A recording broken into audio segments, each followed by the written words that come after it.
Hello, everyone. I can see we now have like 30 audience. That's great. People will, keep coming. So we just start to save some time. Welcome to our latest online event of the Choose Engagement program.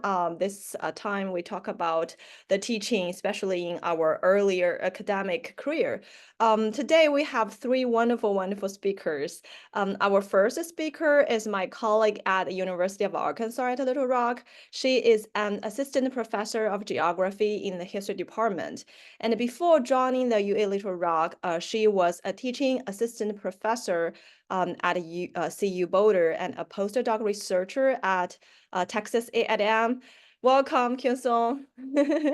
So she earned her PhD in environmental and natural resources policy from the State University of New York College of Environmental Science and Forestry, as well as a master's degree in the history of science and a bachelor's degree in chemical and biological engineering, both from the Seoul National University. So you can tell she is really interdisciplinary. And as a social scientist, interdisciplinary scientist, her research focuses on investigating the governance of socio-technical system for urban water sustainability transitions.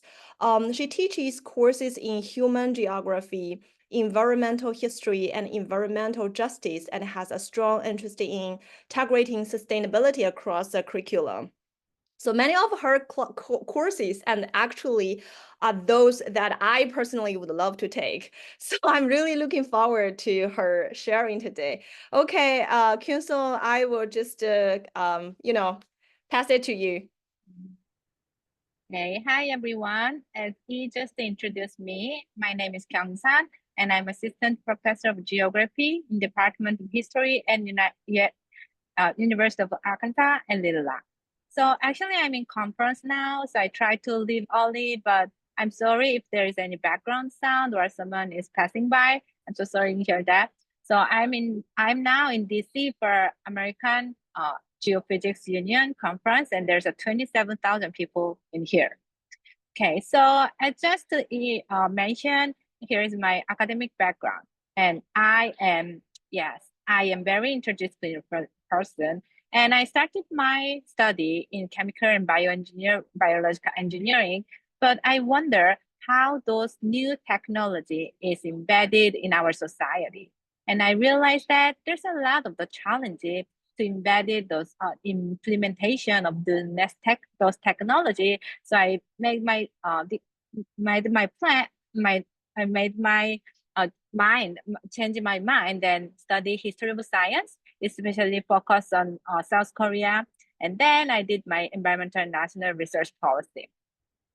So after that, I did my postdoc and teaching assistant professor, and then assistant professor started 2 years ago. So this is my second year.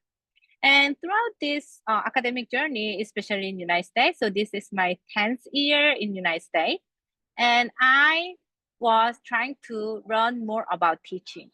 So there's a lot of the opportunity learn about the teaching in university. So I made a list what I did in the last few years, and this is kind of the list. So today I like to talking about what is the challenge for teaching as an early career and how we can overcome it.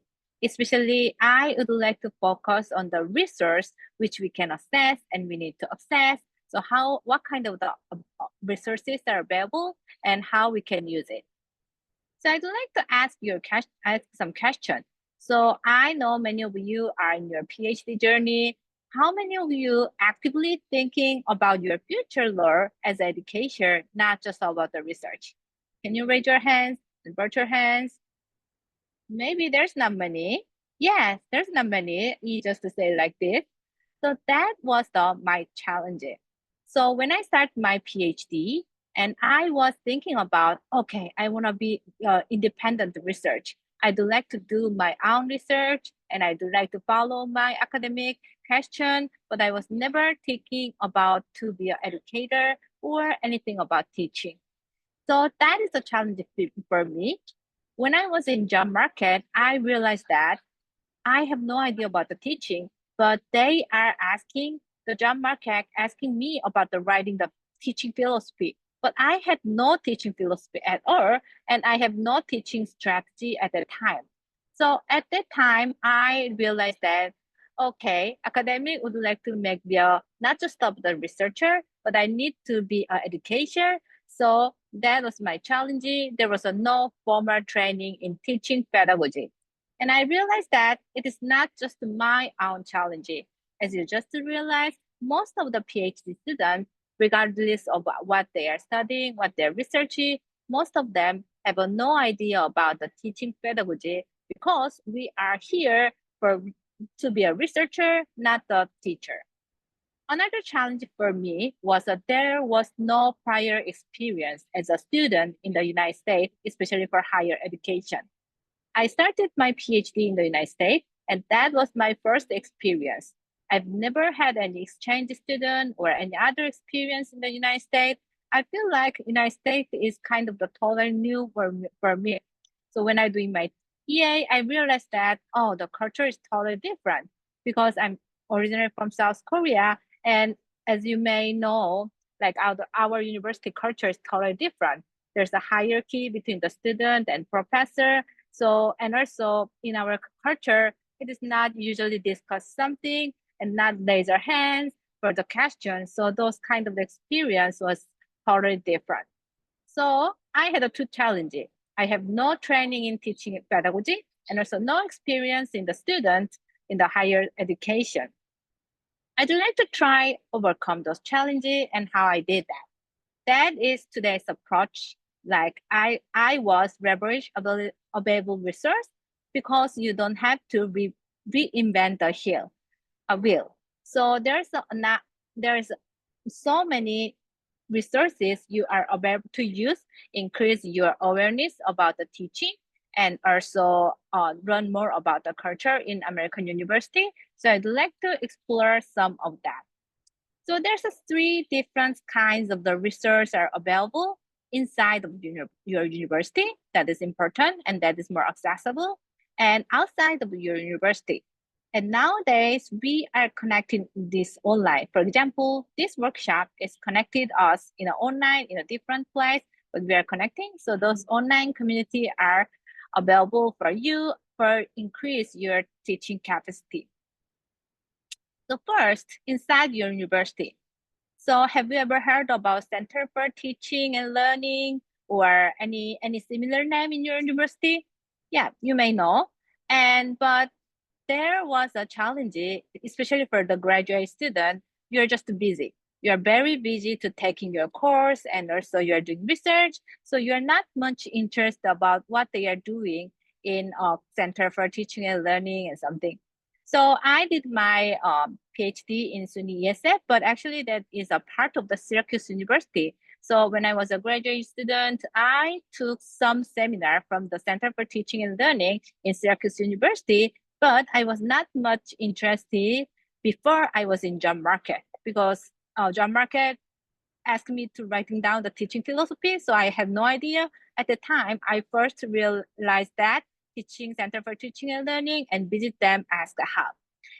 And after that, during my postdoc study, I was more engaged with Texas A&M Center for Teaching Excellency because I think using this Center for Teaching and Learning is especially useful for the postdoc, which is the next step, because I had no experience in teaching, just the TA. I was not in the instructor record, but by understanding what is the basic of the teaching in higher education and what kind of the new strategy and new research is going on in the higher education teaching, that is beneficial for my my teaching capacity. So I attended a lot of the seminar and get a certificate and also participate in the workshop, so on.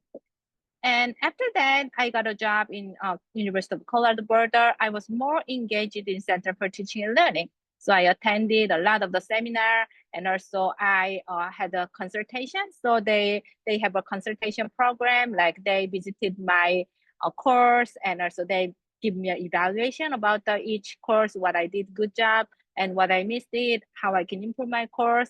And also I has a kind of the mentoring, participating mentoring, especially run a lot about how we can make a inclusive and justice classroom.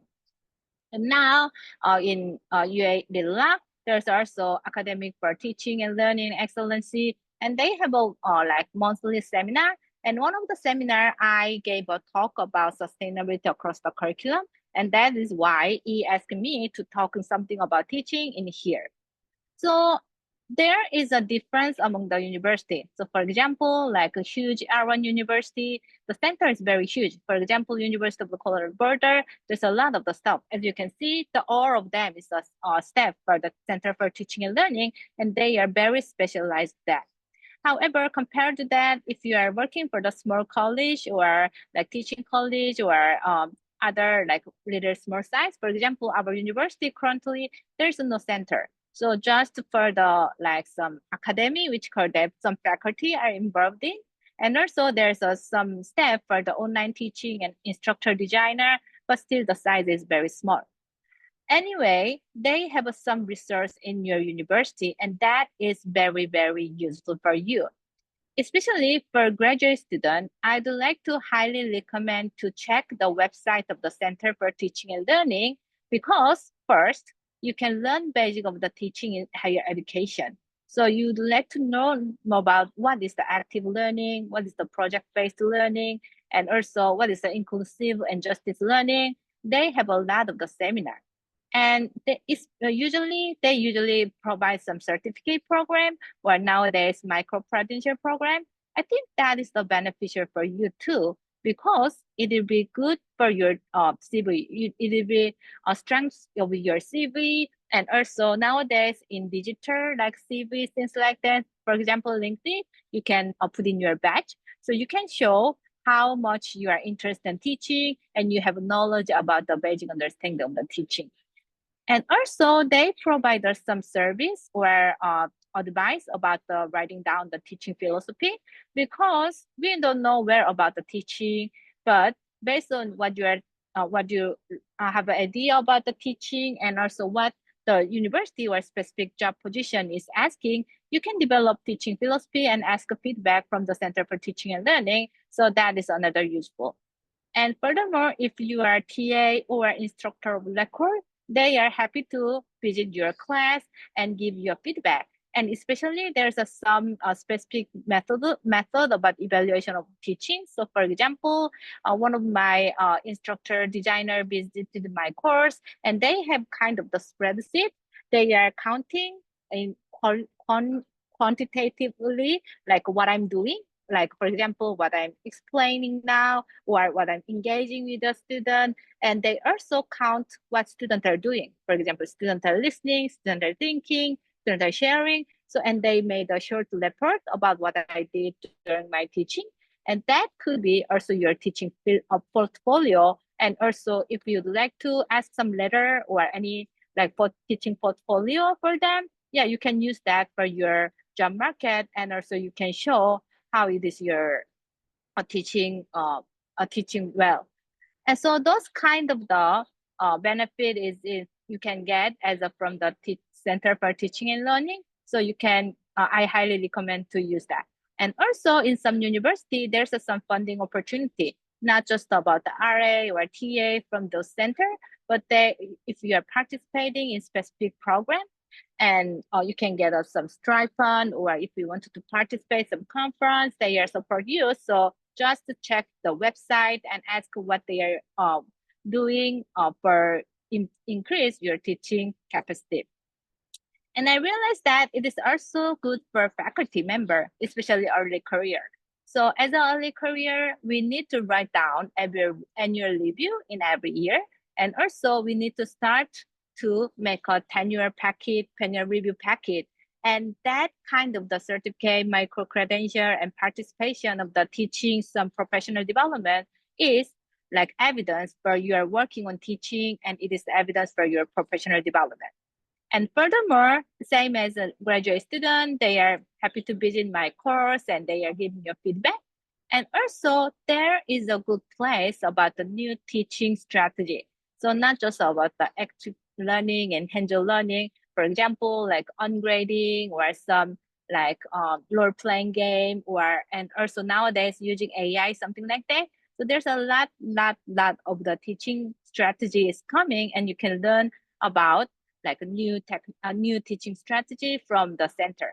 And of course, there's a funding opportunity. If you are attending workshop, you can get a stipend during the summer, or also you can get some, you'd like to do some teaching related research or participating seminar education, definitely they have some part of the money, so you can ask that. So you have that is accessible resource. However, there's also other resources that are available outside of the university. So first of all, like you can extend your network. So usually university, so their teaching and learning center, they are connected with other. For example, when I was in the border and also Texas A&M, they were part of a center for integration of research, teaching, and learning. And this network was more focused on the about research about teaching. So they are interested in the teaching as a research. So they encourage the faculty member and are more engaged with the research methods for the teaching. So they have a summer seminar and workshop and micro-credential program. And as those universities are part of their network, it is also counted for your university activity, like the annual review and also tenure packet review. And another one, when I was in Texas A&M, this ACUE is a part of the network.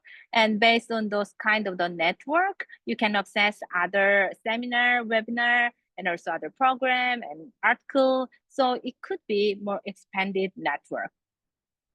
And now in UAE, we are part of the quality matter. It is more especially focused on the online teaching. So I can get a lot of the research and also like webinar and professional development program from there. And also for now in my university, they are also part of this Magna, like online program. So every Monday, they are providing short webinar, like Monday morning mentoring. And once I take in their course, I can get a award. I can get a credit for my award for teaching. So that is counted as a university activity. But there's also other resource outside of your university, especially focused on the specific field. I know most of you are historians, so you might wonder about how historians are working on the teaching, and I think ED will provide more detail later, but we are participating in reacting to the past consortium before, so they are kind of the role-playing game about the name. So we are getting to some historical events, so we are taking the lore about specific character, and we are learning about the historical event, and we are doing some role-playing game, and based on that, students are learn about some historical impact. And as an environmental historian, I was very interested in the environmental related game. So I participating in reacting consortium. And when I was a CU boarder, they were part of the network and they are part of the membership. So it was more easy to access, but now I have no membership now. So, and also I'm more focused on geography, but that was great experience for me. And now I am more interested in the environmental study, environmental science, and sustainability. So in my field, there is Association for the Advance of Sustainability in Higher Education, and they also have some educational section. So in their educational section, they have a global sustainability across the curriculum support group, and I'm a part of that. So every month we are having some webinar, and also we are having some Zoom meeting with each other, with the expert, and we are learn about what is sustainable across the curriculum. And we try to implement in our university and sharing what is a challenge and how we can overcome. So those kind of the support group is a good for me. And as I mentioned, I'm in now conference now, and in here also there's some education section. For example, today I was participating mostly in gamification because I'm still interested in the gamification. So I learned about how we can use the climate change and environmental issue by using the gamification and pedagogy. So those kind of the more specific field related to the teachings resources are also available for you. So Last one is the online community. So nowadays we are connecting in online, and there's a several benefit of the online resource. The first one is there is a diverse type of the platform. Before I move on the online, so you can every other university also have a center for teaching and learning, and that could be your resource for you. So for example, if you have a very specific question about your teaching and searching the internet, and you find the important source, and that is like that original source is from specific universities center for teaching and learning, it means that they are reliable source. So if, and also they usually provide like a blog style or news, or they provide some tools. So other universities teaching and learning center is a great resource. And in addition to that, there's a kind of the podcast and newsletter. So many different platforms. This is one of my favorite podcasts about the teaching. So she is a host the teaching in higher ed podcast. So you can search the Apple podcast or other platform, or just visiting the website. You can see what they're doing. So she invited every different week, different guests, and they are talking about teaching. And it is very interesting and inspire me about teaching. And also there's a different kind of the newsletter, things like that. So for example, a Chronicle of Higher Education, they are usually provide some news, but they have a specific newsletter focused on the teaching. So once you are signed up, you're receiving newsletter in every week, and that is very useful about teaching. And another thing, the next one is online resource. You can focus on very specific topic about the teaching. For example, during my journey, I encountered a universal design of learning. So it is kind of the universal design of the product. This kind of the pedagogy is focused about how we can make the inclusive and justice classroom. And based on that, we are thinking about everyone has a different type of the learning methods, and because of that we need to approach differently for each people. So there's a UDL guideline, and also there's a lot of the resource how we can implement UDL in our course. So there is a specific website just to focus on the UDL, Universal Design of Learning. And another example is ungrading. So nowadays, kind of the new discussion about how we can ungrade. So actually in our university, the last seminar in Teaching and Learning Center before the break was focused on the ungrading. But this website, there's a lot of the information about the ungrading. So if you're interested in ungrading, you can check this blog. And another one is a recent trend. So even Teaching and Learning Center try to catch up some recent trend, but it's really hard because university, there's a hierarchy and there's also admin things issues. So it is really hard to catch up every recent trend. However, other online community is more easy to follow those kind of the issue. So that is why I can introduce those kind of the online. And I think many of you are worrying and frustrating about how we can use AI for our course and how we can encourage students to use AI or not. So how we can teach about AI for students. And for example, this organization, AI for Education, they have a lot of the service. So for example, they have a kind of the library, how we can use the prompt for the teaching. For example, if we wanted to use the generate some learning objectivity about the specific course, they provide the example how you can make the prompt for the ChatGPT. So those kind of the new research are more easily accessed by the online community.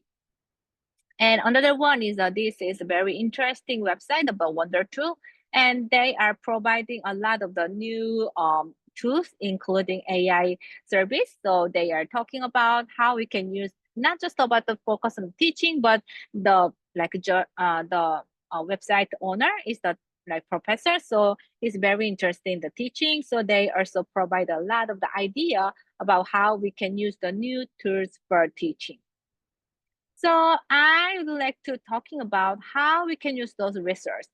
So one thing I'd like to emphasize is thinking about efficiency.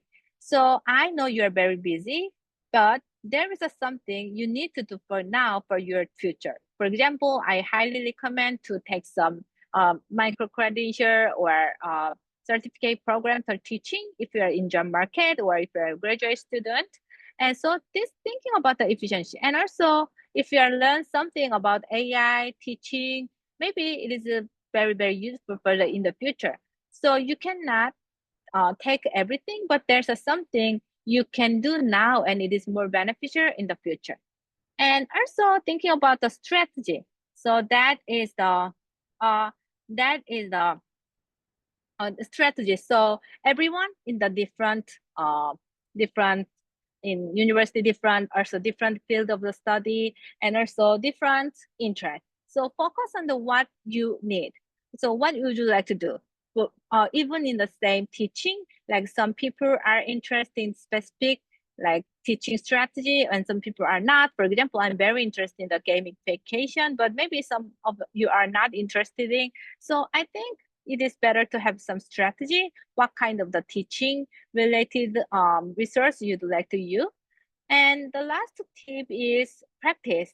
So not just about the knowledge, like try to utilize them in your course, even it is very small step. And I think small step is very important. So start with small. For example, gamification. I don't like to learn the whole gamification course in the future, but for now, due to the several like limitation, just for one day of the class is focused on specific role playing game, and that is also good. And if you are working on the online teaching, like just to have a something apply in your knowledge to the real teaching, and that is great. And if you are just doing the TA and you are asking your advisor or professor about, you can have a guest lecture of your course, and at the time you must, and you can use that this kind of the new strategy in your course, and that is beneficial for your future. So my last comment is again the take-home message: don't reinvent it to the wheel. Don't reinvent the wheel. So there's a lot of the research are available already. It is in your university and outside of university and in the online too. And find out what your need and what you would like to implement it and really bit revise a little bit and improve your teaching. And here we are here for you. There is a lot of the resources here for you.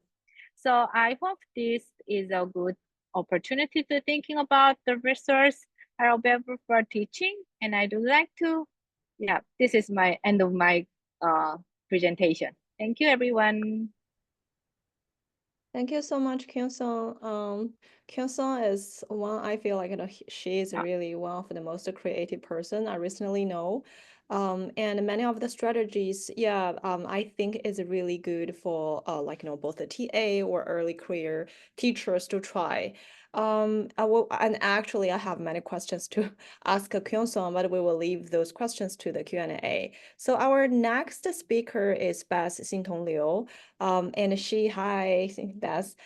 She is currently the visiting assistant professor of music at Kenyon College, and she earned her PhD in the musicology program at the University of Pennsylvania last year, where we met and be great friends. So her primary research interest lies in the musical exchange between China and the West in the 20th century. And her first book project is titled Resonant China, Transnational Music Making and Construction of the Public from 1934 to 1958. This studies music circles originated in Shanghai but expanded globally. And Beth is very talented. In addition to being a historian, she is also a pianist, a vocalist, translator, and a Chinese chamber music director. So, Beth, welcome. I will hand it over to you. Oh, thank you, Yi, for this very elaborate introduction. Shall I just share my screen now? Let's see. Okay. Can you see my PowerPoint for now? Yeah. Okay.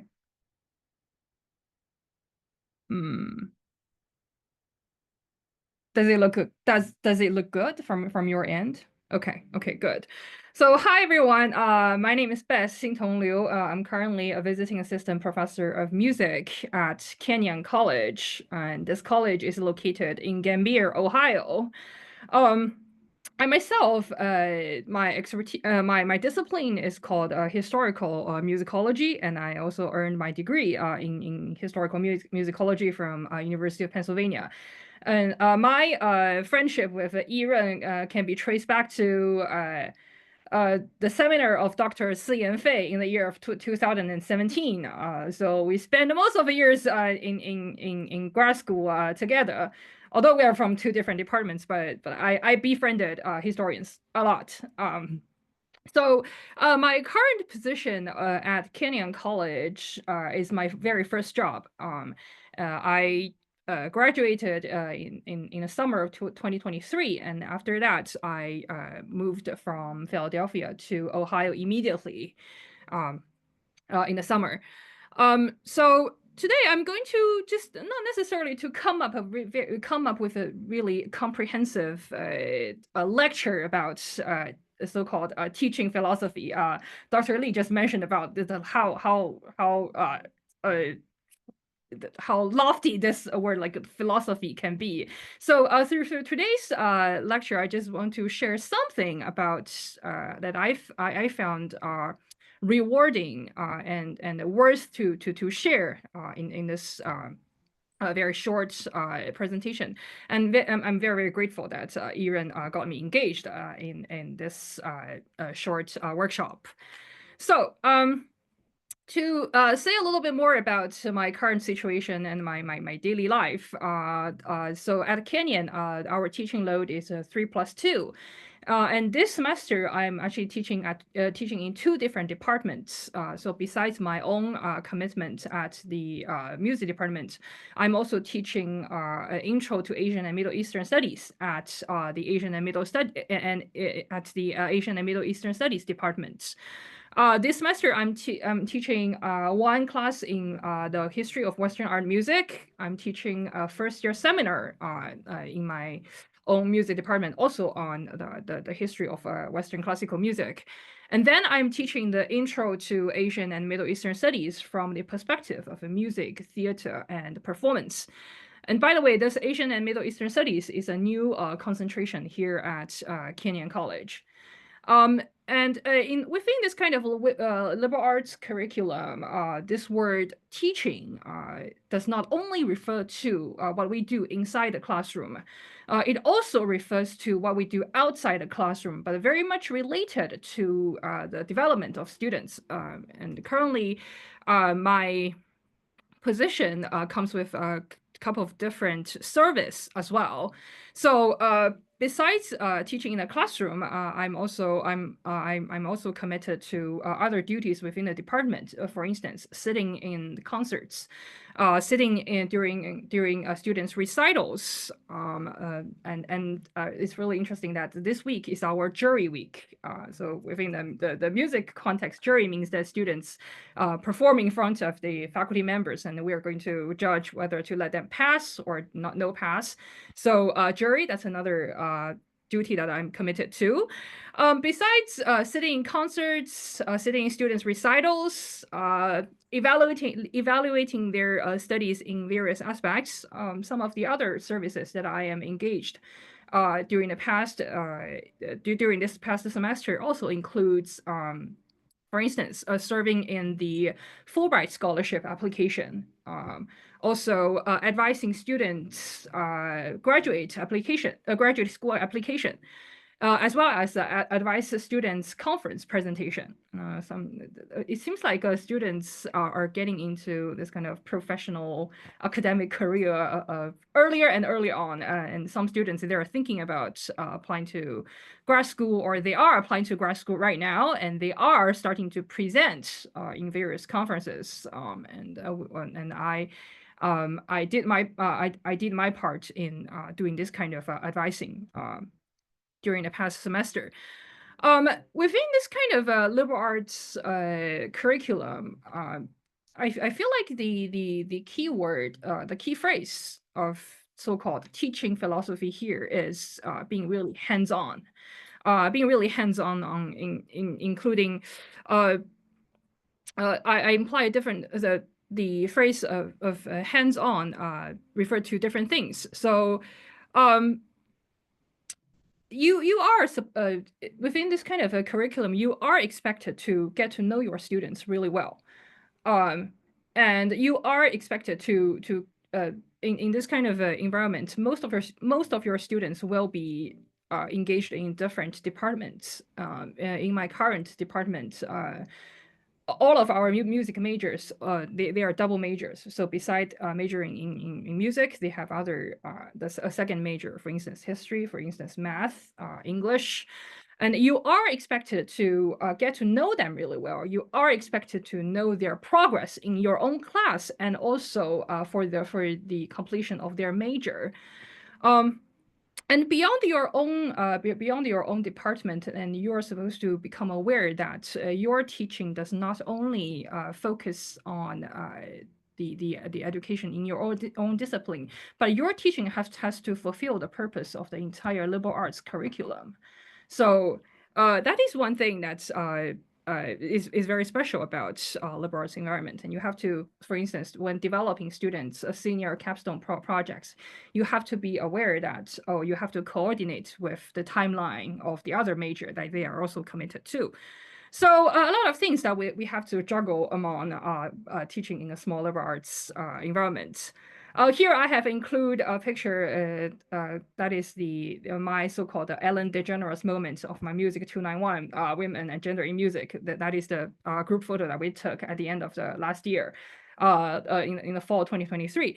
So just based on this photo, people might say, oh, so you're happy, your life is like the happily ever after. Is that the truth? Of course not.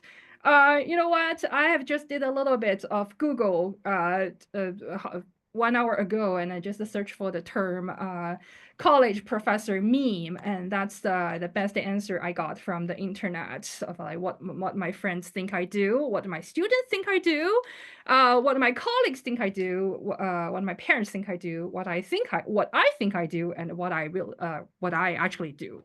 As Ear and ED just mentioned at the beginning of the workshop, that they are they are grading at the moment, or just finished grading, or about to do more grading.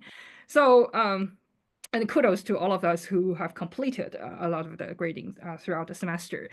So a couple of different things I wanted to share regarding navigating the membership of a junior faculty that I feel like sharing. So before anything else, I just wanted to remind everyone who got the position, regardless of whether that is a visiting position or a tenure track or a teaching position or whatever position, as long as you got that position, please let yourself know, or reinforce that, or yelling to yourself, I am their favorite person among the entire pool of over 100 or 200 people. Yeah, you know, like they hire you for a reason, right? So at that point of time, once you got this position, please reinsure yourself you are their favorite person. So first of all, do have some confidence in yourself. No matter no matter what the situation is. And secondly, by saying that you are their favorite person, by choosing you as their junior faculty member, they are ready and they are willing to support and help you. And please let yourself know that this is not a survival mode, like who's got to survive in the end. No, your colleagues, in most of the situations, your colleagues, they are expected to take your requests, and they are expected, and they in most of the situations, they are willing to help you in one way or the other. So before anything else, still ensure yourself, I am their favorite person. And sometimes it's more of a self pep talk, but I feel that's very, very necessary. So besides saying that I'm their favorite person and establish this kind of self-confidence, get excited and get prepared. So what do I mean by get prepared? First of all, definitely getting prepared in terms of the teaching materials. I understand that some of the I share some of the similar views as Kyung Sung, as she just shared some of her suggestions, very useful tips. So in terms of the syllabus, I would love to repeat Kyung Sung's quotes. Do not reinvent the whole wheel. Yep. So especially when we are preparing our syllabi, do consult previous syllabi used by your colleagues in your own department, especially for intro level classes. You do not want to rewrite the whole thing, and make sure you recycle at least some of their materials. Even if you disagree with some of their approach, do make sure the main frame, the main skeleton is still there. For instance, for my intro classes to called Introduction to Musical Style, I still borrow and I still use the structure of my previous colleague. So in terms of the modules, in terms of the assignments, in terms of the pacing, make sure you do not depart too far away from them. So that's my main suggestion for the syllabus. And then for the if you just start teaching, and you know that you're busy and you do not want to prepare for every single class of the semester, make sure that you schedule at least a couple of guest lectures. I saw your smile ear, and did you do that a lot, or is there? Okay. There's no shame in doing that. Come on. So for guest lectures, do consider the following possibilities. So firstly, maybe you can ask for guest lectures from your colleagues in the same department. For instance, in my introduction to musical history class, besides my own expertise in 20th century music, we have colleagues specializing in other areas of music, for instance, the history of jazz. So how about invite my colleague who has spent the past 3 decades on jazz studies to just give one lecture in my class? So firstly, ask for possible potential guest lectures from the colleagues from your own department. And if they say yes, make sure you can return the favor at some point, because they help you out. They spend time in your class. Make sure that you can return the favor by maybe giving their class some kind of another guest lecture from using your own using your own expertise.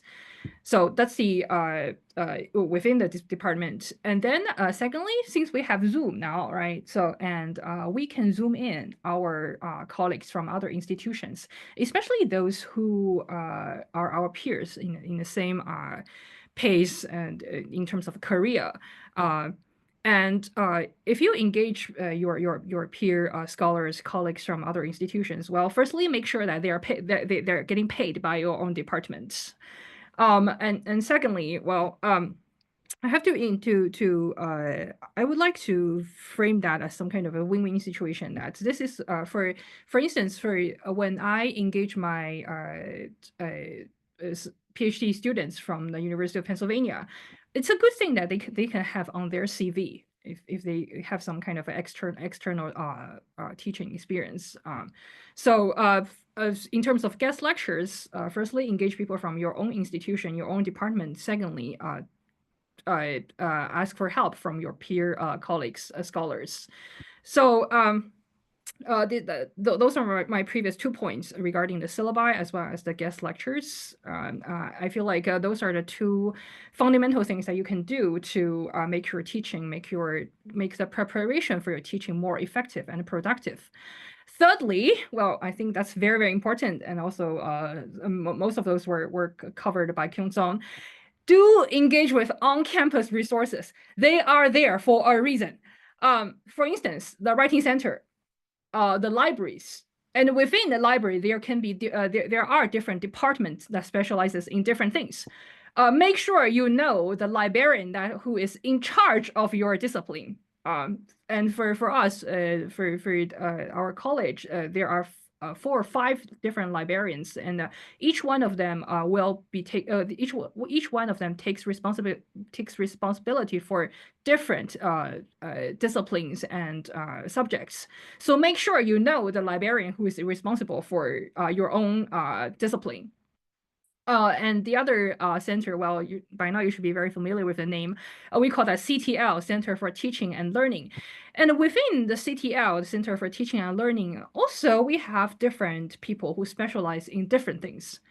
For instance, I always assign this assignment of presenting your own research in a podcast. And we have a digital humanities specialist who has the entire teaching materials on how to make a podcast. So I invite this person to come into my class every single semester. So even within the Center for Teaching and Learning, get to know them, like what do they do, what do they specialize in, and invite them accordingly. So besides writing center, librarians, Center for Teaching and Learning, and also some of you may have engaged with different collections on campus. I know Ian, maybe sometimes you're engaged with archives. For art historians, they will be engaged with different objects, paintings, sculptures from the museums. So before anything else, get to know your curators, get to know the person who are in charge of the archives, the objects, paintings, different kinds of visual materials. So and schedule this kind of visits as early as possible. So that's my third point of engage with on-campus resources. And you may think that, oh, all of this information, they are online. Well, students will go to all of these places if they feel driven. Well, they are not. And you're thinking that, oh, they should become aware of the availability of this and that. No, they are not aware of that until you say so. So at the beginning of the semester, especially if you are teaching an intro level class, do spend time to do this kind of hand-holding job of introducing students to different kind of resources on campus. Even the students know that, oh, that's our library. Have they ever gone downstairs to find the music scores? No, not necessarily. If you do some kind of survey in class, like for how many of you have actually gone down to the section of music collections in the library? None of them in your class. So do spend some time to introduce them to all of these resources available on campus. And that shows that you are aware of what you are doing as the instructor of the class. So teaching materials, that's the first part that you should get prepared for. Second thing, what should we get prepared for? Well, we should get prepared, or maybe we're never prepared to encounter students that demonstrate diversity in 1,001 ways, and in dealing with such kind of diversity, the only answer that I can give, the only tip that I can give is learning by doing. So obviously, like when we are applying for jobs, or at least in the different in the last years of job application experiences, a couple of us have been requested to write this kind of DEI statement of diversity, equity, and inclusion, and then inside which, you have to address what does it mean by diversity. Of course, with the very more straightforward diversity includes, gender, race, class. But when you step into the classroom and then you find that, diversity is defined much, much more broadly. So they include different kinds of personality. Someone who is just a talker in your class, and someone who never speak up in your class. Someone who is very proactive and very passionate about the things that you're talking about, and someone just is not responsive to anything that you shared in class. And also diversity in terms of the goal of a college education, and someone who can be very, very driven and pursue some kind of academic passion. And someone, let me just be very, very straightforward, so someone is just there to get a degree. That's it. As long as they pass your class, that already achieved. The goal has been achieved. And also to let me say a little bit more about this kind of a diversity in terms of a personality and this kind of individuality. They can be super dedicated, super committed, and they can be super undriven. The effort can be minimum, and when you see this kind of lack of efforts, do not take it personally. That might be their performance in every single class. They can show that they love you, or they can show that they are super critical of you. So in my past few years at Kenyon, I have encountered students who's very, very lovely, and who left a pineapple tots in my mailbox. And I have also encountered students who are critical of my Latin pronunciation and love to correct my pronunciation in class. So I hope that this kind of the examples show the spectrum of students that we are going to encounter inside the same classroom. And perhaps the worst and the best thing is that we cannot choose. And Confucius said, like, 有教无类. There's only teaching. There shouldn't be discrimination. Yes, we cannot choose. Right? You're given this class to teach. And if I can have any kind of a suggestion or tip for dealing with the different kind of students and dealing with the different kind of issues and difficulties involved in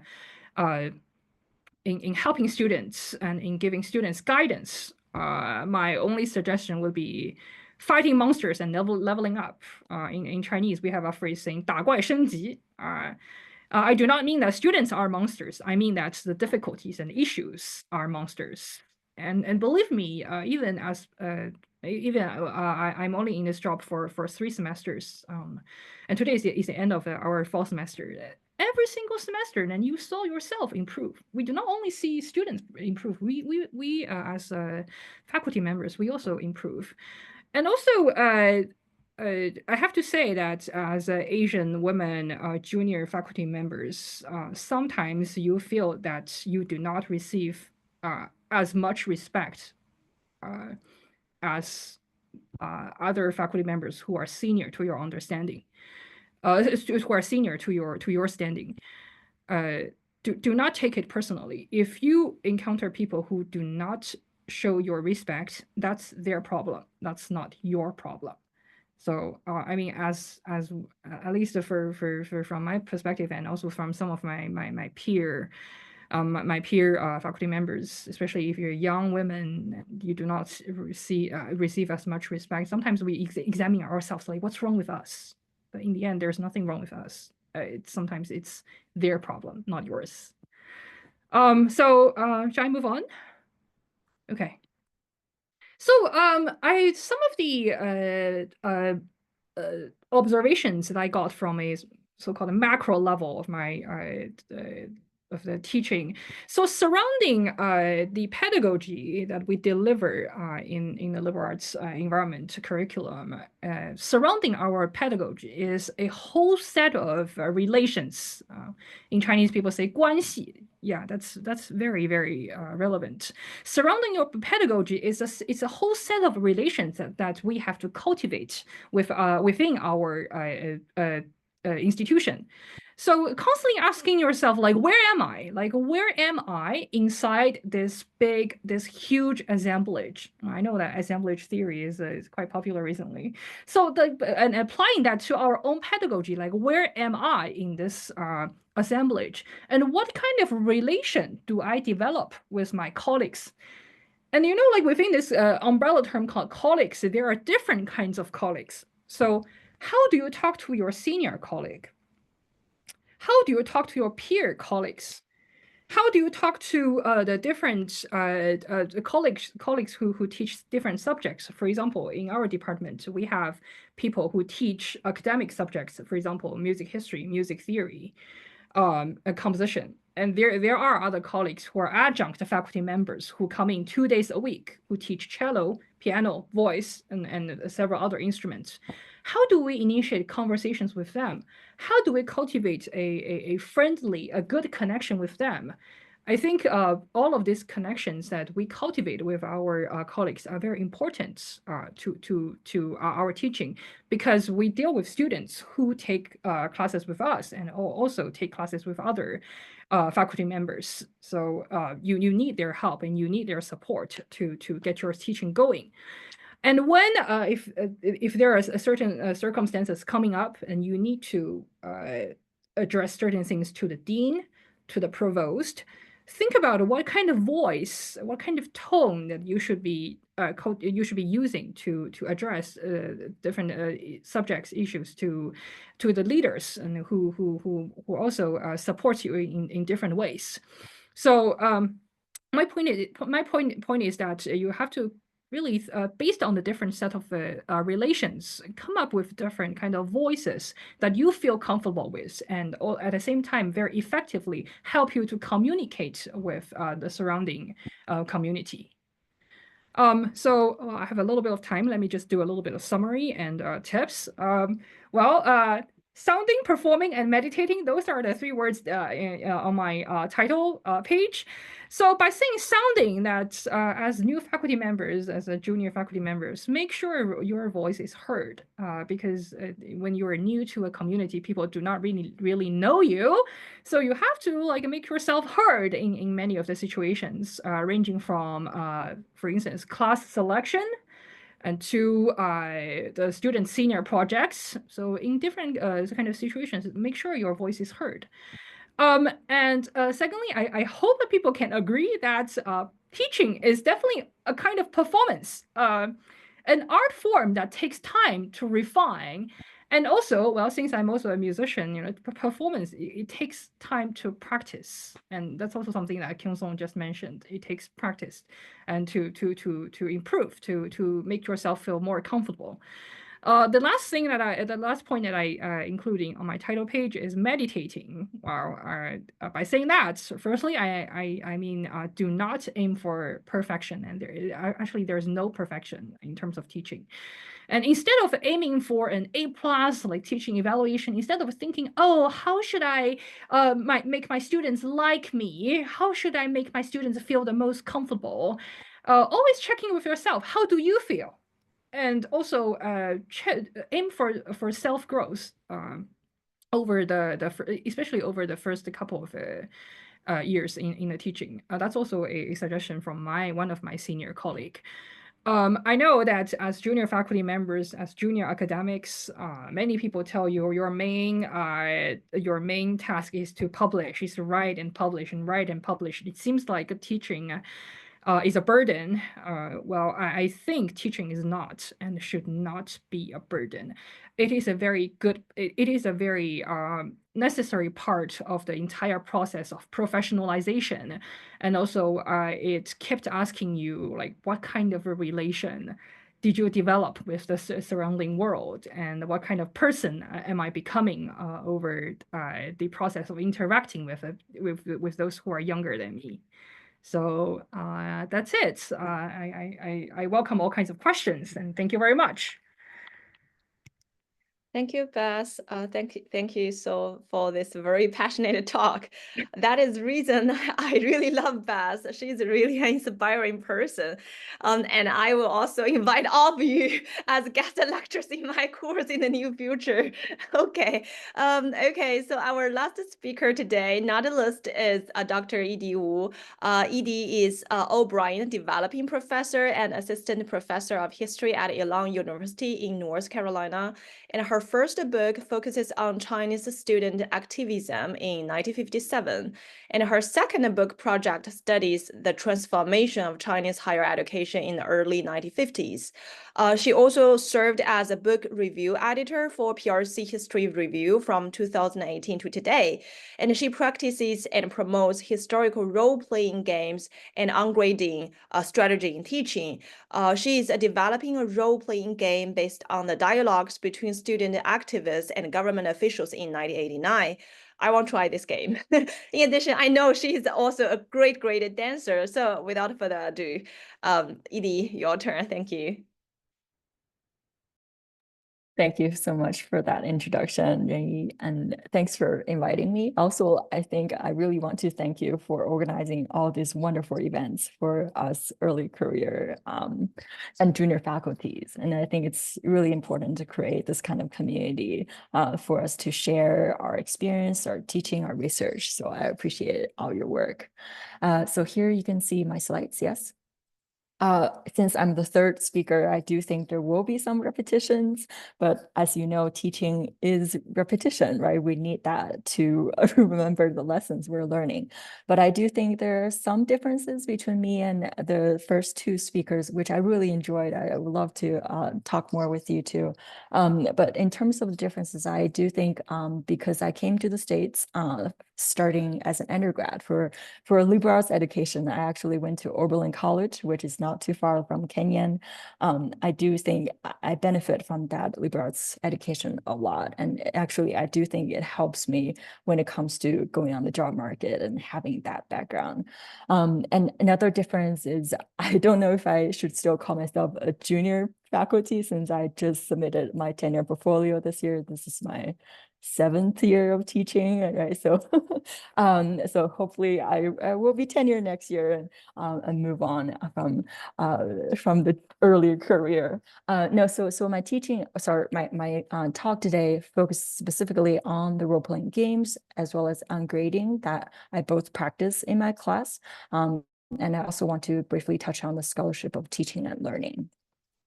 So let's see, starting with the slide, why do I use role-playing games? I think this really came out of my desperation of how to teach world history class. As a 20th century China historian, my first job asked me to teach pre-modern world history, which I know very little about, and I really struggled to think about how do I teach such a course.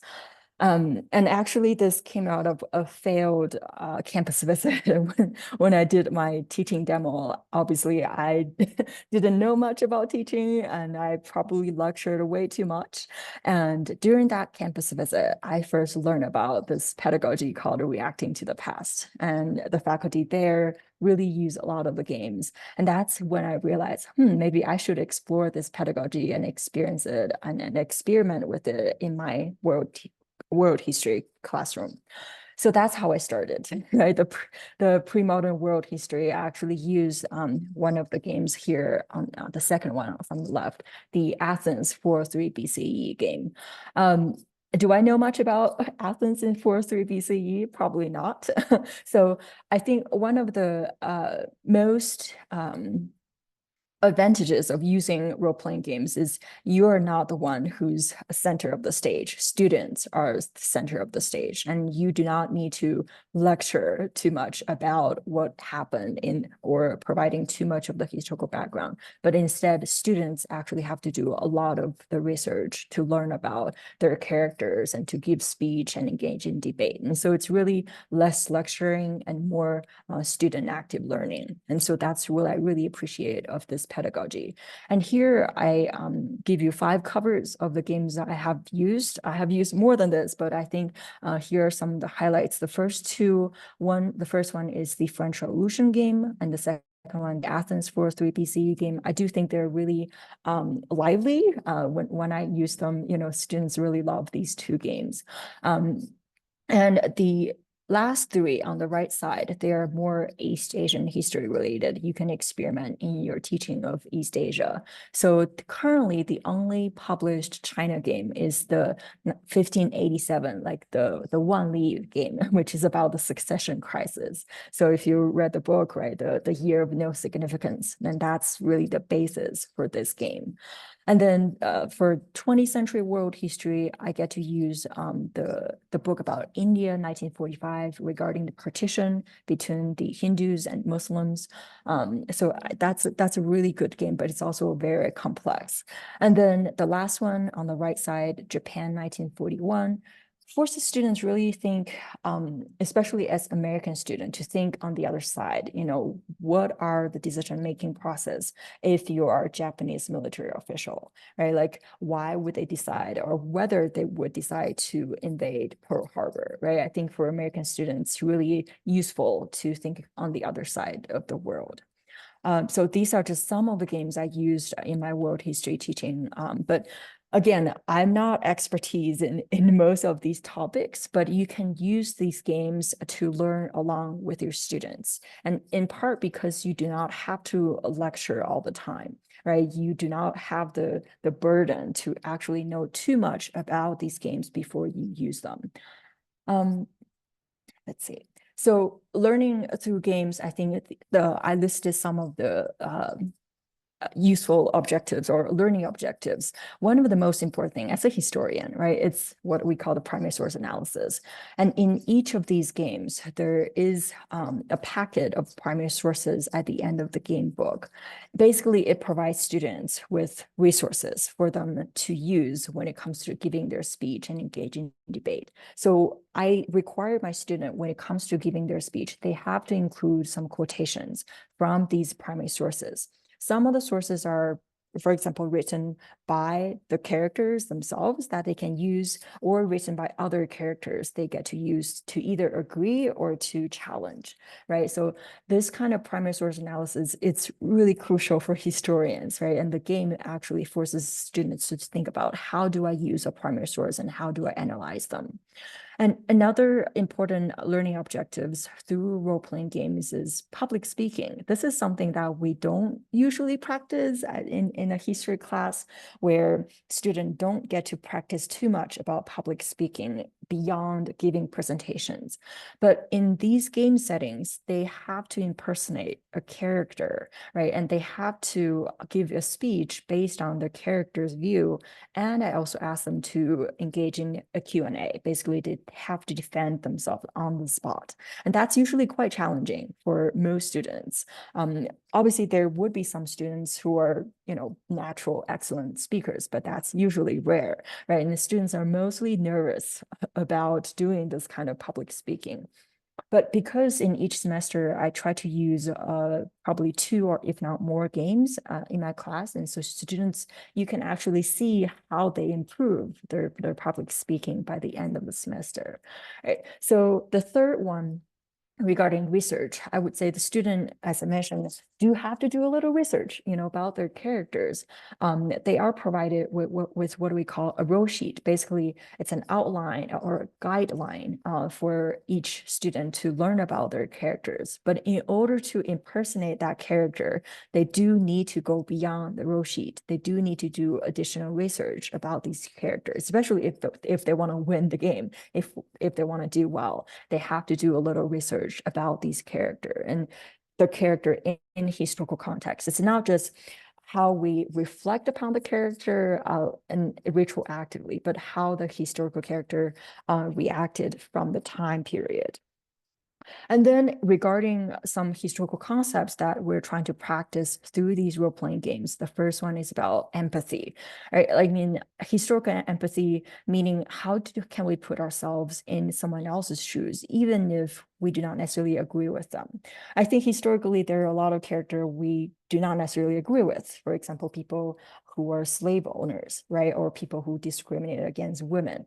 And how can we ask our student to put themselves in the shoes of those characters? It can be very challenging, right? Some students might even resist to play those characters. So that's why before assigning the roles, I get to ask the game master, I get to assign the role, but I usually do a survey among my student, asking them, do they want to take on a challenging role, or do they want to take on some leadership positions? Are they comfortable with taking those positions?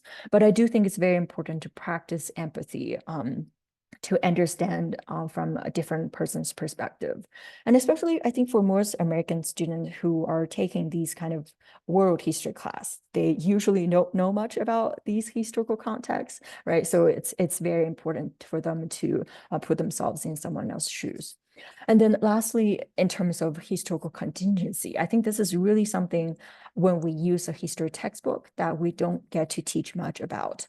what is historical contingency? Basically, everything could happen at any historical moment, right? And so when we go back to these historical moments, we don't necessarily know what would happen. And that differentiate reacting to the past, this game pedagogy from reenactment. Basically, reenactment would be, if you're familiar with like Civil War reenactment, they try to do exactly the same as what happened in history, versus in these reacting games, the students do not have to repeat or reenact what happened in history. It could be very different. The student, depending on which side is more successful as a debater, or which faction is more successful, or sometimes it's up to chance. We throw a dice to decide what happens, right? So there are a lot of contingency that would allow students to take the path untaken in history. So by the end, what students end up doing might be very different from what happened in history. And that's good for reflection, because after each game, there will be what we call the postmortem discussion session, where we digest, where we compare what happened in history versus what happened in our game, and why things are different or why things are similar to each other. So after talking about all these objectives or good things for using games, what's the trade-off, right? Like I'm here obviously trying to convince more people to use this pedagogy, to experiment with this pedagogy, but I do think there's caveat, there is trade-off. The first thing would be time commitment. A lot of these reacting games, as the first slide I showed, all these games, they require quite some time in your class, right? So I would usually use 1 week to prepare student, to talk about the historical context, to introduce students to the primary sources before they start doing the games. And most of these games, at least the published games here, would take 5 to 6 game sessions, which means 5 to 6 class sessions, right? And after these game sessions, there will be at least one postmortem reflection session. So think about that. That might take 3 or 4 weeks of your whole semester of class. That is definitely a lot of time commitment you have to think about. But then I think there is a major discussion in terms of what's our teaching philosophy. Do we want to, let's take an example of 20th century world. Do we want to cover everything that happened in the 20th century? Or do we want to focus on certain historical moment, right? I think reacting to the past would argue for the latter, would argue that we can simply engage in very specific historical moment and have students really impersonate these characters and be with them for a couple of weeks, and they would end up remembering more about what happened at this historical moment, rather than having everything being covered throughout the semester and going through everything rapidly, right? So I think that's the philosophical discussion there. And then the other thing I would say, some faculty might feel like by doing these games, they lost control of the classroom. And I think especially as earlier career or like first year teaching faculty would feel like we need to know everything about what's happening in this classroom. Like we want to know like down to every minute what we're going to do in this class. But by doing reacting, you start to lose control, because students, each game, like each class you're teaching, even though you can teach 2 sections of the same game, they might do things very differently. Like this semester, I have 2 sections of the 20th century world, and the games, I use both games, right? I use these games, but they can happen in very different ways. And so the students are really taking the center of stage, and you do not have as much control of how the game goes and where the student goes. And so there is that sense of loss of control. And are you okay with it? Right? I think some faculty might say no at first. So that's why the experimentation process, it's a learning curve for faculty who engage in this kind of teaching. And here, more specifically for modern China, how do we use games in teaching modern China? I would say in part because currently in the Reacting to the Past pedagogy curriculum, there's only one. I mentioned the China 1587 game. There's not many published games on 20th century China. So instead, my colleagues, basically people in the China field, and I have been developing some of the games inspired by the reacting model. And so these are the games that I have learned about and actually used most of them in my modern China class last semester, or actually in the spring. I taught 6 of them in my class. The way I can do it is because most of these games are shorter. They're probably only taking 1 to 2 game sessions instead of like having 5, 6 game sessions, right? So I can literally put them in 5 or 6 classes. So as you can see, it really goes through basically the modern China period, right? From the Opium War to the Boxer Uprising, May 4th, the National Christian Conference, land reform, marriage law, and then the last 2 games I designed about the Tiananmen in 1989, and as well as the more contemporary Muslim minority in Xinjiang game. The last game actually was designed for my campus visit to my current job at Elon. And so a lot of these games, I feel like there's a lot of flexibility for students, and also in part because they're not published, they're still in the developmental stage. A lot of times the student actually have to do a little more work because there's not readily available rule sheet for the student. They have to do a little more research about the characters they're taking on. But because these games are relatively short, I think faculty can adapt them and to easily put them as part of your curriculum to try it out. And I do think these faculty I mentioned here are really willing to share these games. If you ask, I think people are really willing to have it experimented and play tested in your classroom. So feel free to reach out if you're interested in any of these games. I think we're all willing to share. Now, one of them you can see Palmer actually designed a game. I borrowed it from Nicole Barnes, who currently teaches at Duke. I kind of revised it based on the reacting model. So again, because it's very flexible, you can really adapt the game to your own learning objectives and what you want to get from the students. And how does this game work, right? Especially if you're thinking about, maybe I can experiment by designing my own game, right? Like you all have your historical expertise and you can literally design a game based on your own expertise. So here are some advice if you're really interested in designing games. One is there could be counterfactual characters. So you do not have to exactly repeat what happened in history, and you can actually implement some characters that were not originally there in history. For example, for my 1989 game, probably in 1989, there were dialogues between student activists and government officials. However, in my game, I try to add intellectuals, try to add factory workers, as well as journalists to be part of the game, because I want students to be exposed to a variety of opinions and more thinkings beyond just the dichotomy between student activists and government officials. So that's what I did, right? Like there could be counterfactual characters for educational purpose. And then the second bullet point, it's key, really, how to make a game a game. You have to have what's called the indeterminates, basically undecided voter, to be swaying, be persuaded to vote one way or not, right? To change their mind. So some characters in the game come with a set idea, right? Like they're in factions, they're in group with a set way of how they think, versus some other characters might be undecided, right? They can be persuaded one way or another, and they are the one to make the game interesting, right? Because the faction characters can try to persuade these characters to vote for them, right? That's how they can show their power, through persuasion, through their powerful speech. And the third point about the achievable winning objectives, basically this is part of the role sheet, right? How to win the game for each character. Even though I tell my student, whether you win the game or not, will have no impact on your actual grades. Like you can win or lose, but it doesn't matter for your grades, right? But the students do care about winning the game, right? They feel very bad if they lose the game. So the achievable winning objectives, it's very important for to be included in the role sheet. And then there is what's called the element of surprise. Basically, that's what contingency is for.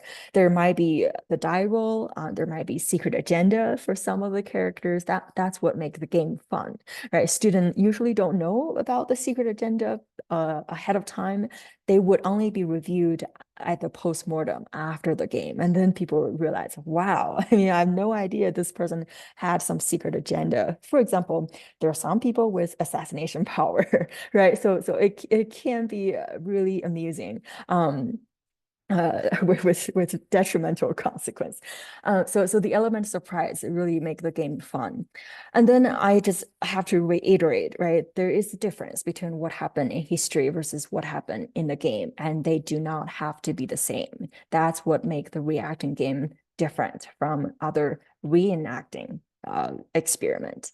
And so one book that a lot of the reacting faculty who are interested in designing game use this book called Reacting to the Past Game Designer's Handbook. Basically, Nick Proctor now is the director for the Reacting to the Past Consortium, and he has created quite a number of very successful games. And for people who are interested in designing even just a short game, I think it will be helpful to learn some tips from him. Okay, and then let's see, next slide. So now I have to shift gear a little bit to talk about assessment in terms of ungrading, or what I call contract grading.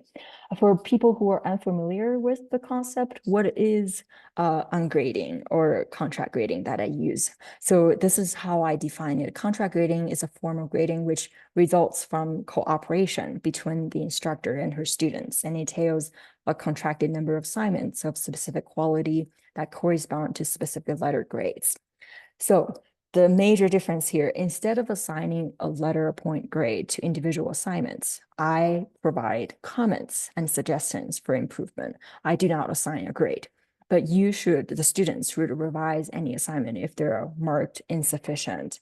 And by the end of the semester, the students get to propose their own grades. And we are going to have a conversation about their proposed final grade. I either agree with them, or I think they deserve more than they propose, or they don't deserve as much.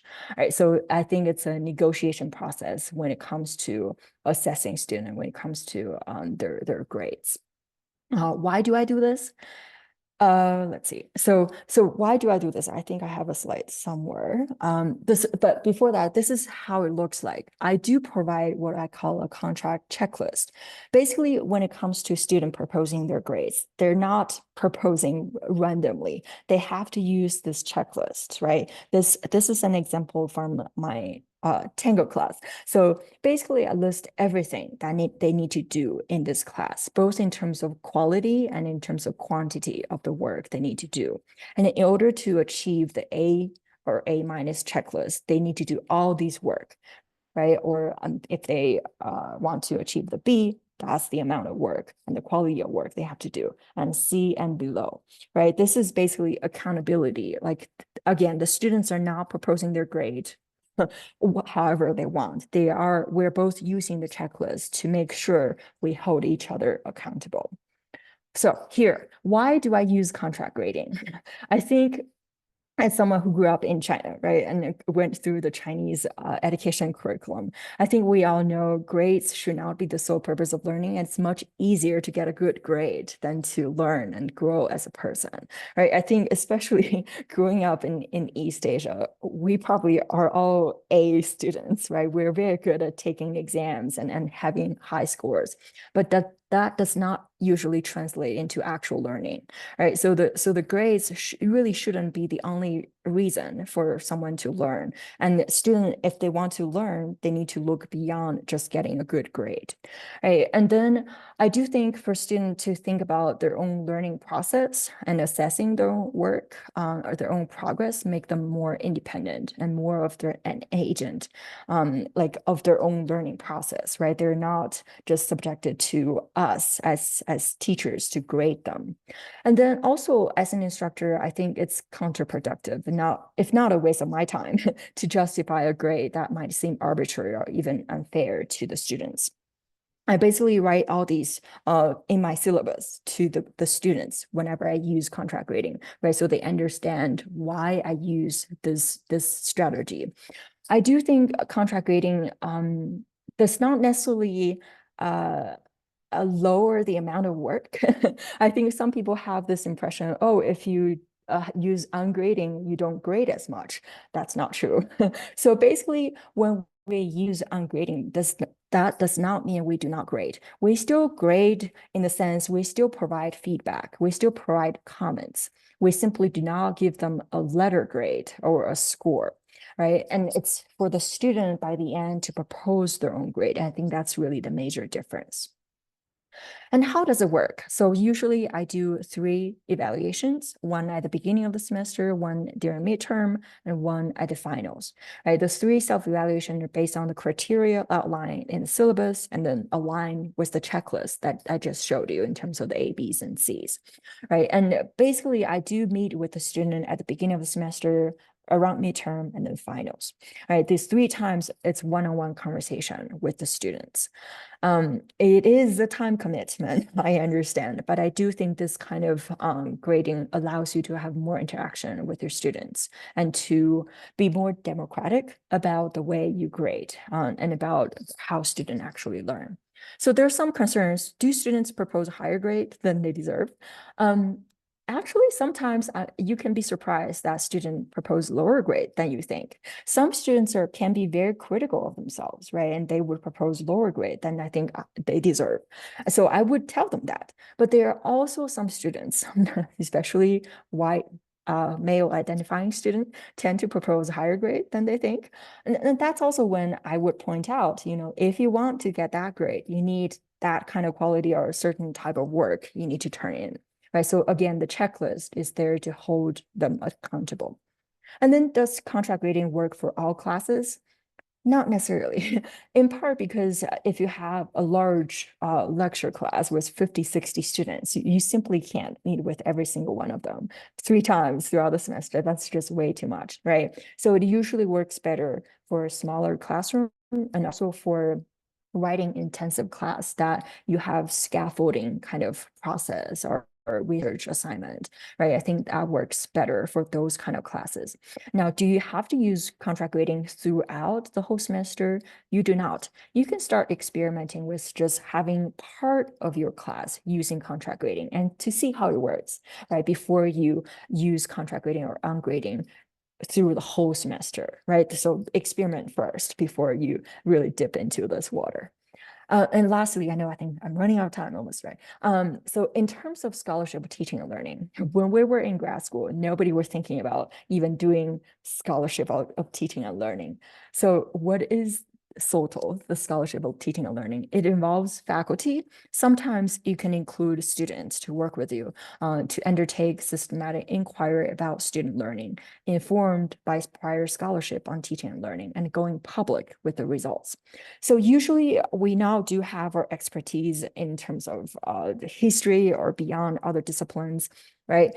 But really this kind of scholarship shift the gear quite a bit to think more about how do we teach the subject that we know better, right? So basically this is education research. It really depends on whether your school value it. Some school really do, like where I'm teaching, like there are a lot of faculty who engage in scholarship of teaching and learning. It's basically evaluated as much as your traditional research, right? When it comes to tenure review, you can definitely include this kind of scholarship in your tenure portfolio.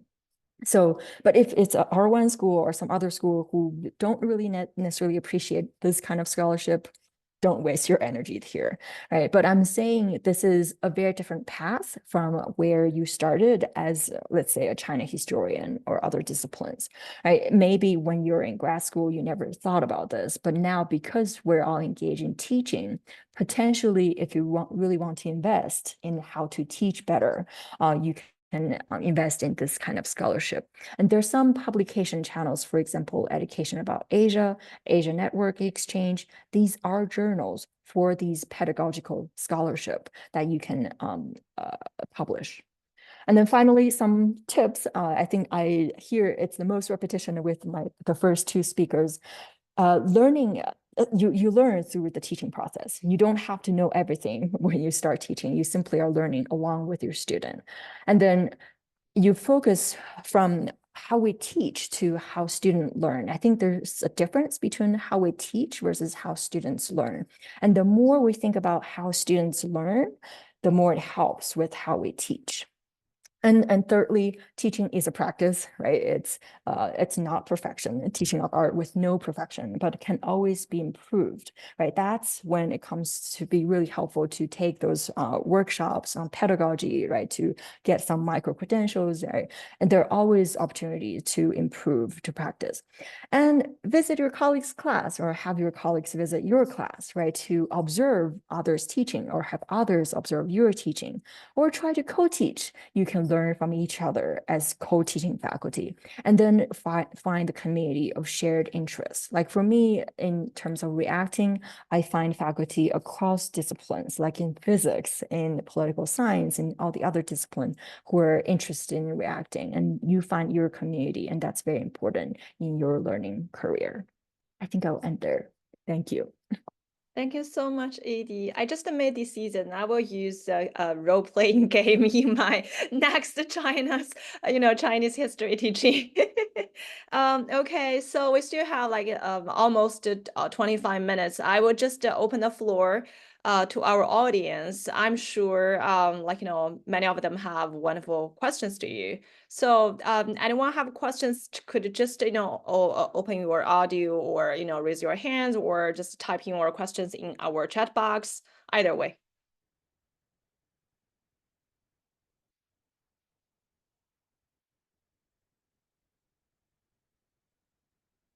Don't be shy.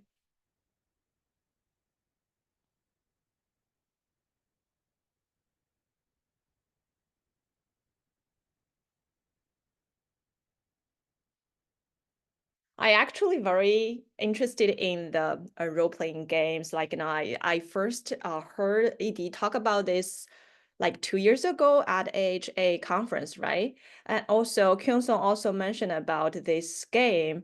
But Edie also mentioned that, some of these games, especially the world history, role-playing games really takes, longer time, like 4 or 5 or 6 sessions. So I know, like you mentioned, that it's probably more important to teach significant historical moments than covering everything in like in modern history. But I'm still, I taught the world history or history of civilization this semester actually.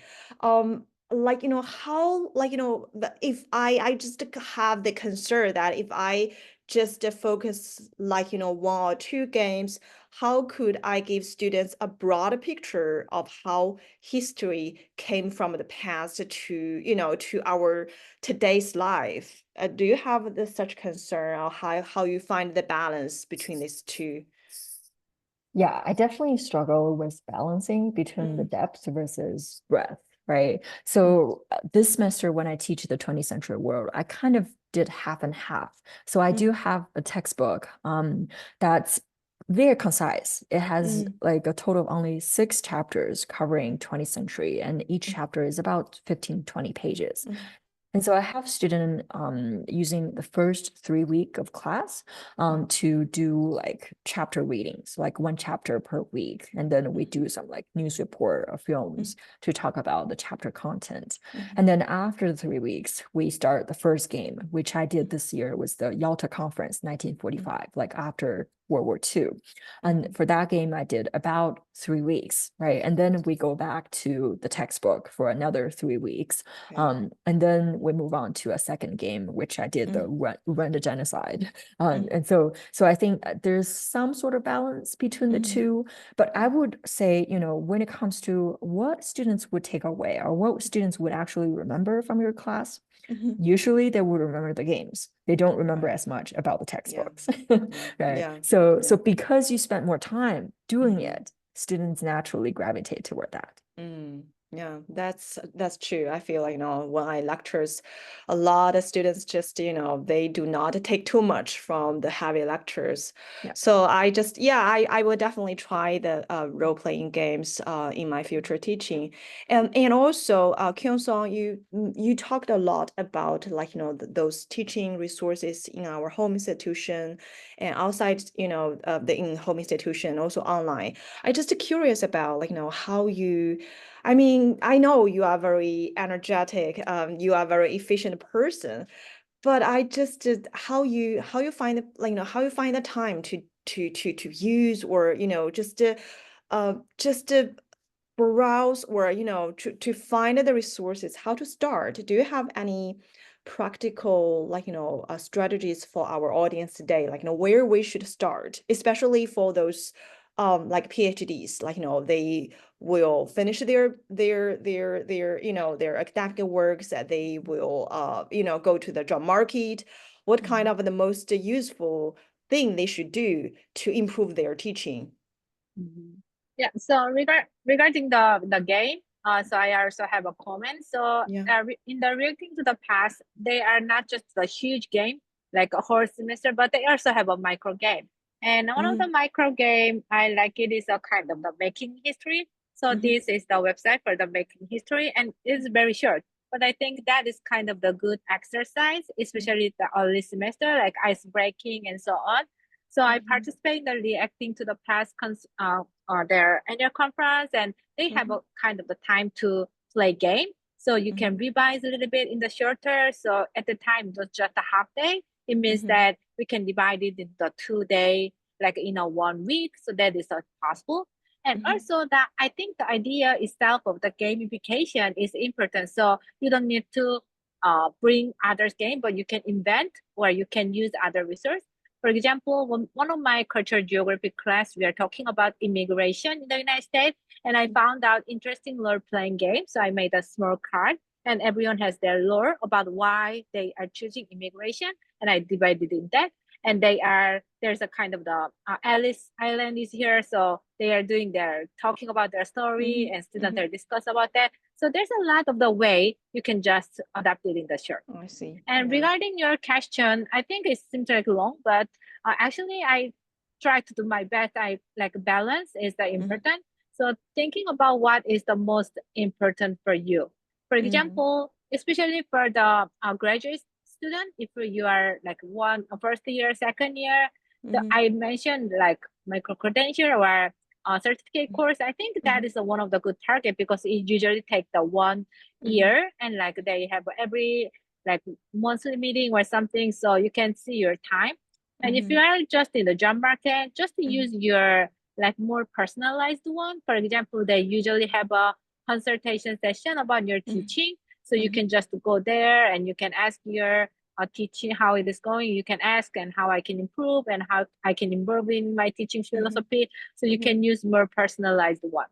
And in my case, I try to that everything is not just in once. So like it is kind of a scaffold. So like every semester I decide, okay, I will focus on the teaching, the professional development for this. For example, in this semester, we have a college of, community of practice about the teaching. So we had a monthly meeting.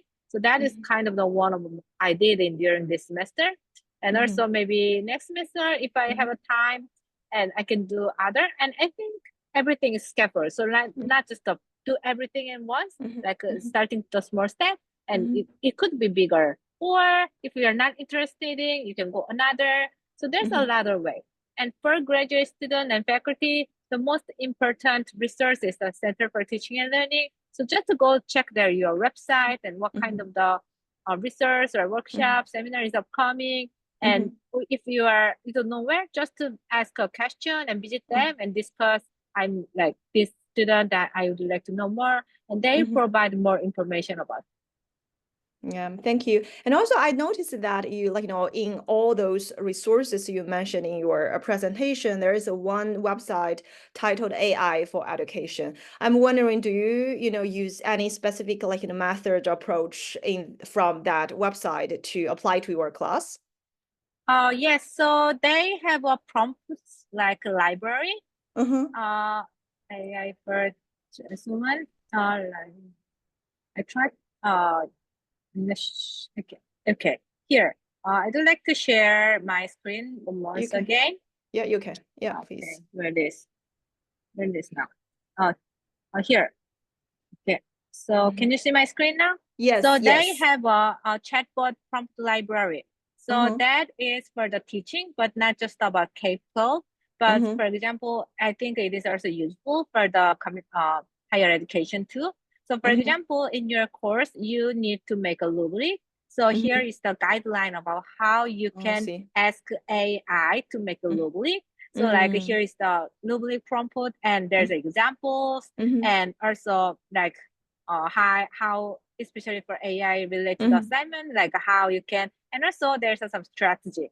So I Mm. think this library is the one of the useful resource, because not just of a student, but professor is also starting to using like AI for teaching, because we have a lot of the small thing we need to do, but Mhm. they are definitely reduce our like Mhm. workload. So that's one. And yeah, and also they have a seminar, webinar, and yeah, they are providing some newsletters, so a lot of the information of them. And I forgot to say, but there's also a lot of the social media, like the Mhm. Twitter and also LinkedIn, and there's a lot of the resources available. Mhm. So there's some like influencer, they are talking Mhm. about the teaching. So that is another useful source. And nowadays there's a lot of the talk about AI, and that is Mhm. another useful one. Yeah, and also like regarding the AI, I recently graded students' papers. I'm sure you must encounter like papers, wrote by AI. You can immediately tell that, like, you can smell the AI immediately, right? So like, when I graded their like, first writing assignment in the middle of the semester, I have already noticed that some students use like ChatGPT or other AI to produce the papers, but there are still many differences. Like some students, they just copy and paste from the AI produced papers, but some others they kind of interact with AI. So I was struggling about, should I just ban the use of the AI in my course, or should I tell my students you can use AI to interact or like a brainstorm? But I still don't know like what is your strategy in dealing with the students use with AI? Yeah, yesterday, last night, I was super angry about the AI related issue, because the one student submit the report, and the reference is like very like James 2020 or like White 2021. Like it exactly AI generated reference. I can like not smell. It is exactly I can see. So I was very, very angry about that. Anyway, nowadays AI is widely used and it is getting more and more used. So I think it is very important to set your own criteria about AI, and then discuss with the student is important. So there's a lot of the lane. So some professor says do not use the AI, but in my case, like not I'm saying like not do not use the AI generated text in your work. So for example, like revising is okay. However, do not use the generate itself. And you need to discuss with the student clearly on the first day, and also you need to include in the syllabus. And it is also same what Dr. Liu says, like there's a lot of the syllabus is already available. Yeah, so other professors also started to use AI related policy in their syllabus. So try to find what is your criteria and also try to include that. So AI is like more and more growing to using it. So, but usually universities discussion is very, very slow. So the student and professor is already using that, but student, it is hard to wait. University set a rule or something, but we need to discuss as soon as possible, and then need to set your own criteria. I see. How about ED and Bess? Have you had any like practical solutions to dealing with this AI issue in your classroom? I do think having a conversation with the students, right, be transparent about it. I do know that some of my colleagues actually come up with rubric with the students in terms of to what extent you allow AI use in this very class. I do not think banning AI nowadays in your class is It's useful, possible. Yeah. right? And so it's a matter of how students use it, right? And how to teach students using it. And there is a difference between plagiarizing, right, using AI versus Yeah. successfully using AI Right. to help Yeah. with your work. Yeah. And so definitely, I do agree. Having a conversation with the student would help. And I do want to highlight, thank you so much, Kinston, mentioning the making history short game. I use that quite a few times in my class. It's not necessarily about teaching content. It's actually about why the two college sweetheart broke up and have student investigate what happened, right? But actually it engaged with the student to talk about what is primary source, right? How to construct a narrative, what is history, right? So it's a really smart game design, and as an icebreaker almost at the beginning of the semester you can use. And also I have, sorry, Bess, yeah, please. Yeah, regarding the usage of AI, I actually have not really had a chance to talk to students in my class. One thing that I found it's helpful is that to come up with a refined rubric of how you grade their written assignments. So for instance, for my class, I really value one thing, which is personal voice. And that's also a very pronounced thing at Kenyon College, because our college is known as the Writers' College and a lot of English majors. And for some of them, it's actually very, very obvious that this is their work, because for some of the students in my class, if they are English major and they are very used to writing, and you can tell this is their work. And as long as you through your past grading and you make it clear that I need to hear your personal voice, they also started to prioritize what's their personal style in writing. And at certain point, maybe some of them will realize that, oh, I think I can write better than AI. Take pride in their own writing. That's a very crucial thing to develop throughout the semester. And also, if you because I assign memo for every single class, which means it's more of a preview. Like you do the writing assignment and then you answer the questions that I posted online in 200 words. If you regularly grade and read their memo, you know what their writing sounds like. And so that's well, I think that lowers the risk of how AI help them to cheat or to get rid of the bar. Yeah, so yeah, that's my but still Thank like you. something that still you cannot prevent.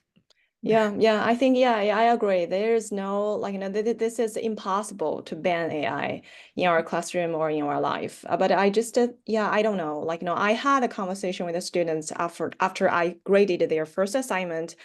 And I honestly tell them I'm not the person, like, think AI should be banned in the classroom because it is possible.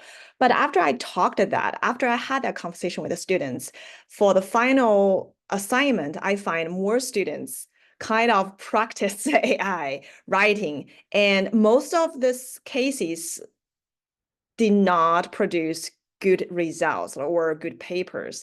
So I'm struggling. And also there is a different student body in different institutions, probably. For example, in your situation, like Kenya, like, many students from like, the English major, or they are really good writers. But in my institution, there are many like first generation students. They might not that, good at writing. Like, once they, just to throw the rubric, the assignment into the AI, and they found the AI produced the answer is much better than their own ideas. So they probably find a shortcuts. So yeah, so this is, I think that we can have more conversation about this AI use, after this workshop.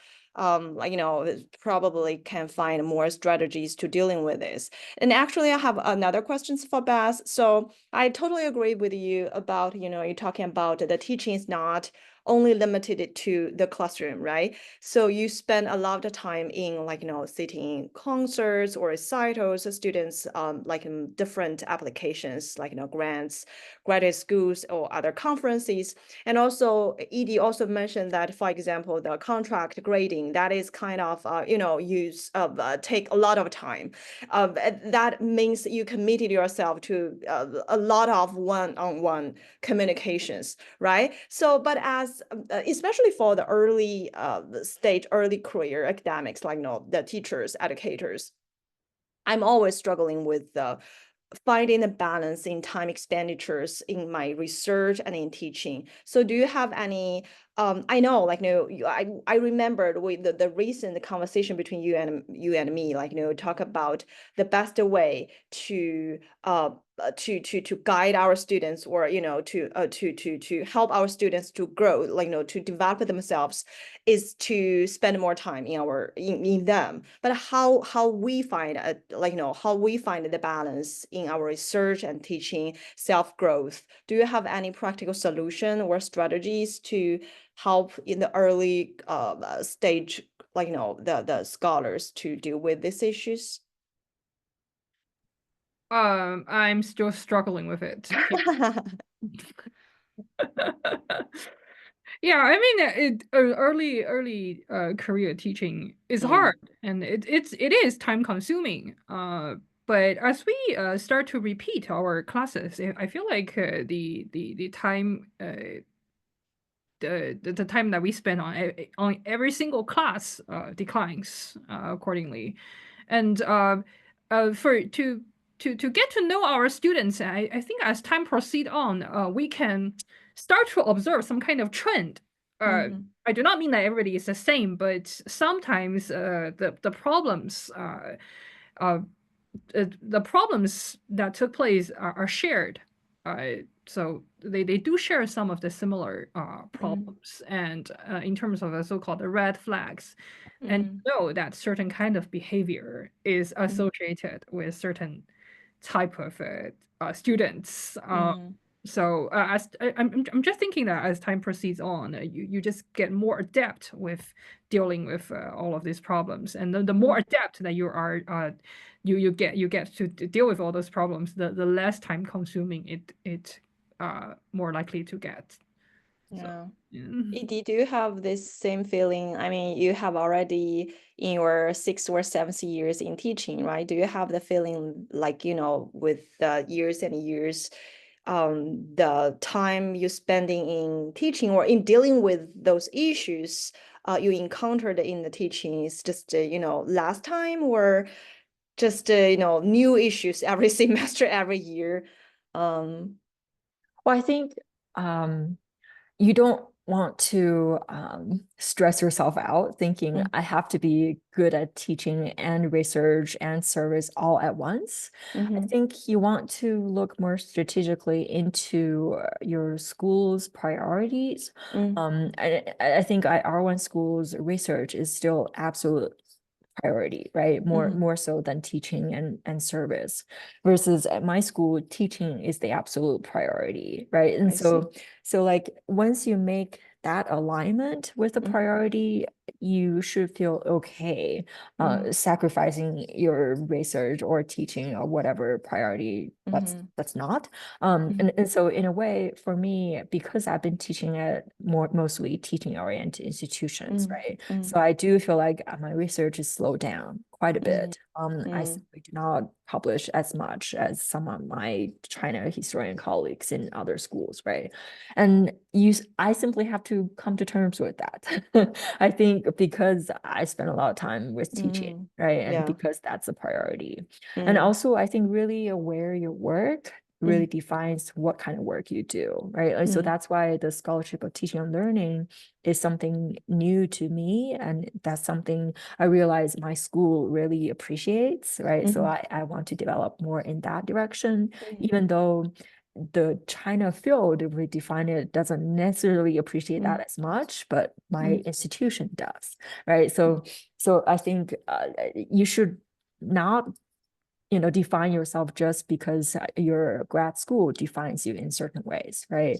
So because when we are in grad school training, all we know is to be a good historian focusing on China, right? And then that's simply not what the institution expects you, or it depends on where you end up, right? So I think that realignment should take place early on in your career. Thank you. Kyo-san, any sharing here? I think I totally agree with what Edie and Beth says. And one thing I think we need to remember is we are also human. So we can make a mistake. And we can, I think you tell your student too. So like we are not know everything perfect, and at the same time, yeah, we have also make a mistake, but at the same time, as a human, we are developing and we can be better. So Right. yeah, just try to do your best, but yeah, take your time to thinking about yourself and remember you're human. So yeah, my dad is that. So do not be a perfect, like accept a mistake and just go to the next step. That will be fine. So I think Yeah. everyone, thank you again for this wonderful opportunity. It was a really great time. And if there's any question or something, yeah, it is okay to contact me. And yeah. Yeah. Thank you. Yeah, I think we just ran out of our time. So thank you so much. Thank you again for your wonderful like talk today. I believe everyone today learned a lot about like specific and practical strategies in teaching, know more about how we could use teaching not only help our students but also use teaching to self-development or self-growth, right? And thank you all for who attending our today's event. We hope to continue this conversations in the future. Thank you, everyone. Bye bye. Thank you. It's good to Thank see you again. you.拜拜，谢谢你们。没有，谢谢你，谢谢你。 Yes. 我就学到好多，学到好多。然后我觉得，反正就是，反正你们三个说的好多，其实有的时候就是如果你不反思的话，你不会想到那些东西。然后，但是听你们说了以后，觉得真的是那样。然后真的是要不光是就是要帮助学生成长，也要帮助自己去不断的反思和要把自己当成人，真的是。我觉得这个真的是很重要，mental health。我真的是最近我感觉自己非常 stress out，所以 Now 我 it's your break. 你上次跟我讲的那个好一点了吗？就是你说你要去处理的那些，就是跟学生这个，你觉得有好没？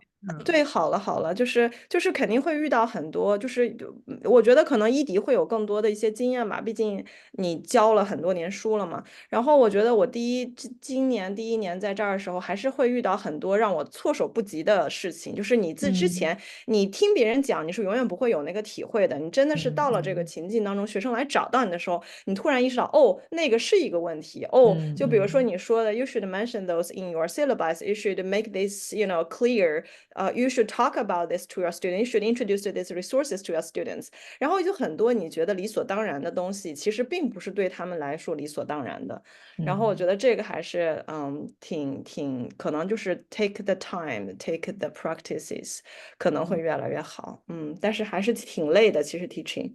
所以就是你跟人打交道，永远都是会比较累的。就是你的班上人肯定很多，对吧？你当然班人很多，我一个班上就十几个人，但是我也有这样那样的。对，我觉得伊迪和那个 Bass 就是你们两个人的学生的可能质量，我先把这个 record 给。